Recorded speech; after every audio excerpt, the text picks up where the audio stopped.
Once upon a time, a very poor woodcutter lived in a tiny cottage in the forest with his two children, Hansel and Gretel. His second wife often ill-treated the children and was forever nagging the woodcutter. There wasn't enough food for all of them. You should abandon your children in the forest, she told him. Finally, one day the woodcutter led Hansel and Gretel away into the forest.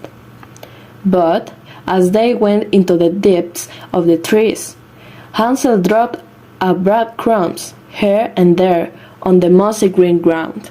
At a certain point, the two children found they really were alone. Night fell, but the woodcutter did not return. Gretel began to sob bitterly. Hansel too felt scared, but he tried to hide his feelings and comfort his sister. Don't cry, trust me, I will take you home. Now give me your hand, please, he said. But the little boy had forgotten about the hungry birds that lived in the forest. When they saw him, they flew along behind in no time at all, had eaten all the crumbs.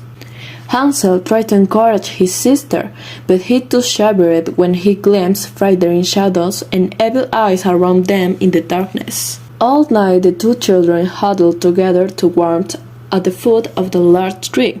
When dawn broke, they started to wander about the forest, seeking a path, but all hope soon faded. They were well and truly lost. On they walked and walked, till suddenly they came upon a strange cottage in the middle of a glade. This is chocolate, gasped Hansel, and he broke a lump of a plaster from the wall. And this is icing, exclaimed Gretel, putting another piece of a wall in her mouth. But delighted, the children began to eat pieces of candy broke off the cottage. Isn't this delicious? said Gretel, with her mouth full. Well, stay here, Hansel declared, munching a bit of nugget. Will, said an old woman, peering out with a crafty look. and haven't your children a sweet tooth? Come in, you've nothing to fear. Unlucky for Hansel and Gretel, however, the sugar candy cottage belonged to an old witch, her trap for catching unwary victims. The two children had come to a really nasty place. You're nothing but skin and bones, said the witch, locking Hansel into a cage. I shall fatten you up and eat you, and your sister can do the housework until I and her too. As luck will have it, the witch had very bad eyesight. Let me feel your finger, said the witch to Hansel every day to check if he was getting any farther. Now Gretel had brought her brother a chicken bone, and when the witch went to touch his finger, Hansel held off the bone. You're still much too thin, she complained. When will you become plump?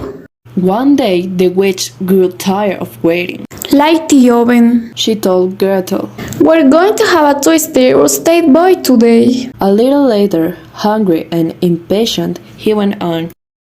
Run and see if the oven is hot enough. I can't tell if it is hot enough or not, said Gretel. Use a scarf. All right, I see for myself. Gretel ran to set her brother free, and as they were running out of the house, they discovered amongst the witch lay a casket of gold coins. The witch is now burned to cinder, said Hansel. So we'll take here preserve this ass. Set off into the forest to the search for the way home. This time luck was with them, and on the second day they saw their father come out the house toward them, weeping. Your stepmother is dead. Come home with me now, my dear children. Please, promise you'll never ever desert us again, said Gretel, throwing her arms round her father's neck. Hansel opened the basket. Look, father, we are rich now. You will never have to shop wool again. And they all lived happily together ever after.